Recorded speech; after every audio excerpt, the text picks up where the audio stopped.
अस्सलाम वालेकुम जी। ईद पे हमारे घरों में पुलाव ना बने ऐसा तो पॉसिबल ही नहीं है। तो आज मैं मटन का पुलाव बनाने लगी हूँ, तो चलिए रेसिपी बनाना स्टार्ट करते हैं। पुलाव बनाने के लिए सबसे पहले मैं मटन की यखनी बनाऊंगी। तो ये 1 किलो के करीब ये मटन है, ये मैं इसमें डाल दूँगी और तकरीबन 4 गिलास के करीब पानी है, ये इसमें डाल दूँगी।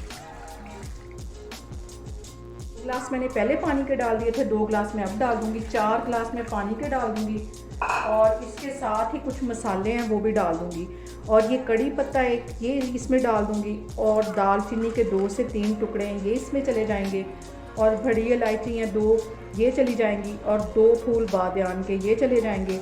और लौंग है 4-5, ये इसमें चले जाएंगे। तकरीबन 1 टीस्पून के करीब ये काली मिर्चें ये इसमें चली जाएंगी। इन सारी चीज़ों को इसमें डाल देती हूँ। के साथ ही 1 टीस्पून के करीब इसमें मैं नमक डाल दूंगी और आधा टीस्पून इसमें मैं हल्दी का डाल दूंगी। इन सारी चीज़ों को मैं तकरीबन आधे घंटे के लिए पकने के लिए रखने लगी हूँ। बिल्कुल हल्की आग कर दूंगी और उसके बाद फिर मैं आपको आधे घंटे बाद दिखाती हूँ जब ये यखनी बिल्कुल तैयार हो जाएगी। इसको ढाँप के मैं रखने लगी हूँ, तो आधे घंटे बाद मैं आपको दिखाती हूँ। यहाँ पे देखेंगे यखनी को बनते हुए तकरीबन आधा घंटा हो गया है और बिल्कुल मैंने हल्की आग रखी, जैसे हम दम वाली आग रखते हैं। और ये देखें अच्छी तरह ये मटन भी गल गया है। और आपके मटन पे ये डिपेंड करता है कि वो कितना जल्दी गल जाता है। तो ये अब बिल्कुल अच्छी तरह सॉफ्ट हो गया। तो अब मैं आगे चावल बनाती हूँ। यहाँ पे मैं एक पैन ले लूँगी और आधी प्याली से थोड़ा सा ज़्यादा कुकिंग ऑयल है, ये इसके अंदर चला जाएगा।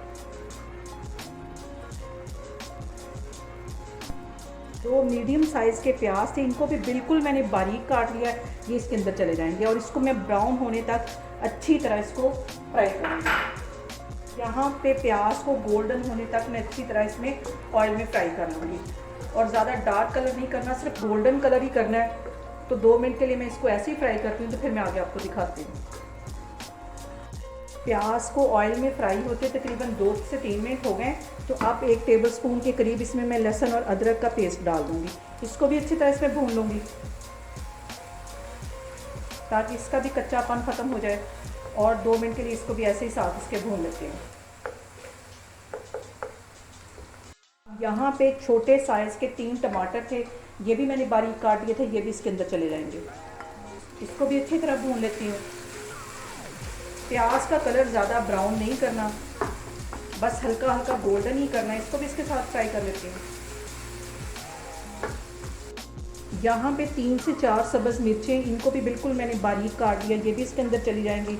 इन सारी चीज़ों को मिक्स करके तो मैं 5 मिनट के लिए ढाँप के रखूँगी ताकि ये टमाटर बिल्कुल सॉफ्ट हो जाए। तो फिर मैं आज आपको दिखाती हूँ।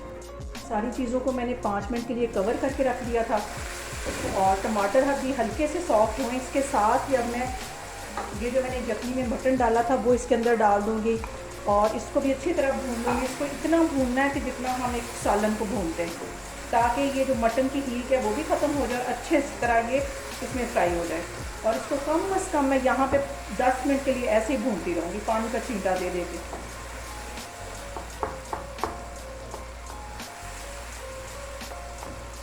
यहाँ पे मैं कुछ मसाले इसमें ऐड करूँगी। ये 2 टीस्पून के करीब पिसा हुआ सूखा धनिया ये चला जाएगा और 2 ही टीस्पून इसमें मैं ज़ीरे का डाल दूँगी। यहाँ पे 2 टीस्पून के करीब मैं नमक डाल दूँगी।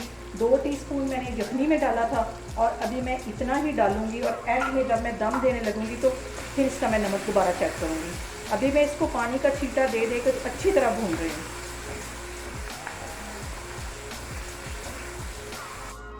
यहाँ पे मटन को भूनते हुए तकरीबन 5 मिनट हो गए और इसको मज़ीद मैं ऐसे ही पानी का छींटा दे के तो भूनती जा रही हूँ। और पिसी हुई काली मिर्च मैं उस वक्त डालूँगी जब मैं इसमें पानी डालूँगी। पहले मैं अभी स्टार्ट में डाल दूँगी तो वो सारी जल जाएगी, तो उसे मैं जब पानी डालूँगी तो तब डालूँगी इसके अंदर। इसको अच्छी तरह भी मैं मज़ीद 5 मिनट ऐसे ही भूनती रहूँगी। यहाँ पे देखें मटन को भूनते हुए तकरीबन 10 मिनट हो गए और अभी इसको 1 से 2 मिनट के लिए मैं और मज़ीद भूनती जाऊँगी।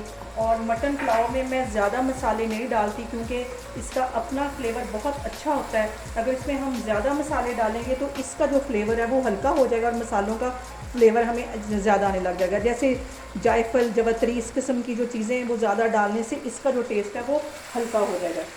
इसलिए मैं मसाले बहुत कम डाल रही हूँ इसमें, ताकि ये ज़्यादा टेस्टी बने।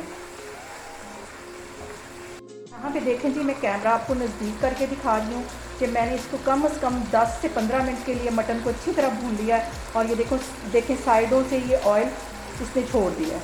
जितना हम सालन को भूनते हैं उतना ही मैंने इसको भूना है। तो अब इसको 2 मिनट के लिए मैं मज़ीद ऐसे भूनती जाऊँगी, तो फिर इसमें यखनी डालती हूँ।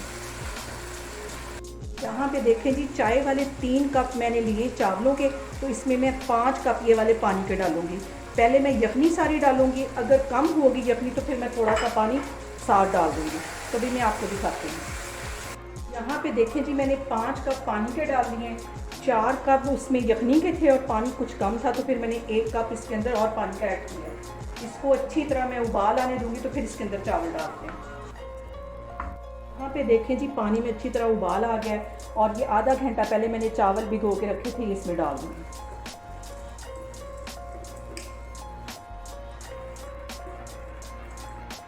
चावलों को अच्छी तरह मिक्स कर लूँगी और अब इसके अंदर मैं काली मिर्च डालूँगी, क्योंकि अब मैं डालूँगी तो वो जलेगी नहीं। मसाले में डालूँगी तो वो काली मिर्च जल देगी और उसका टेस्ट नहीं आएगा। अब मैं 1.5 टीस्पून के करीब इसमें काली मिर्च डाल दूँगी। इसको भी अच्छे से मिक्स कर देती हूँ।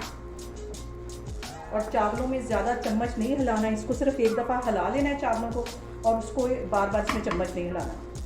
यहाँ पे सिर्फ 2 मिनट के लिए इसको मैं कवर कर दूँगी, ताकि अच्छी तरह पानी में उबाल आ जाए। तो फिर मैं आगे आपको दिखाती हूँ।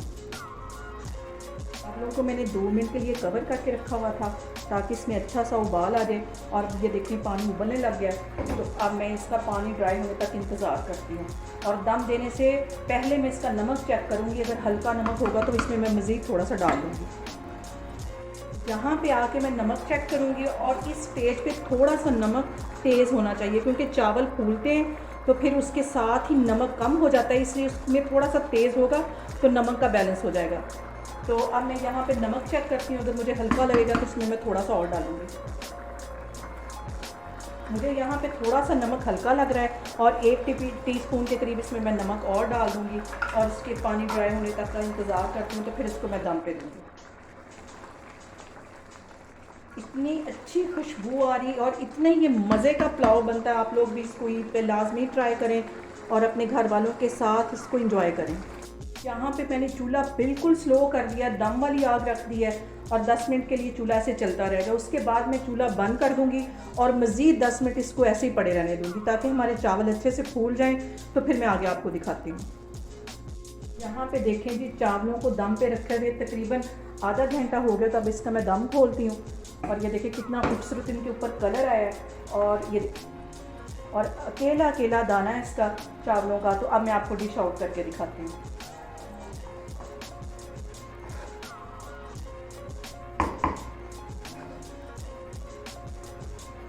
यहाँ पे देखें जी, ईद की स्पेशल रेसिपी मैंने आपके साथ शेयर की है मटन पुलाव की। आप लोग भी इसको लाजमी अपने घरों में ईद पे बनाएं और मुझे बताएं कि आपको मेरी रेसिपीज़ कैसी लग रही हैं। इंशाल्लाह ताला मैं एक और वीडियो के साथ आपके सामने आऊँगी। अल्लाह हाफिज़।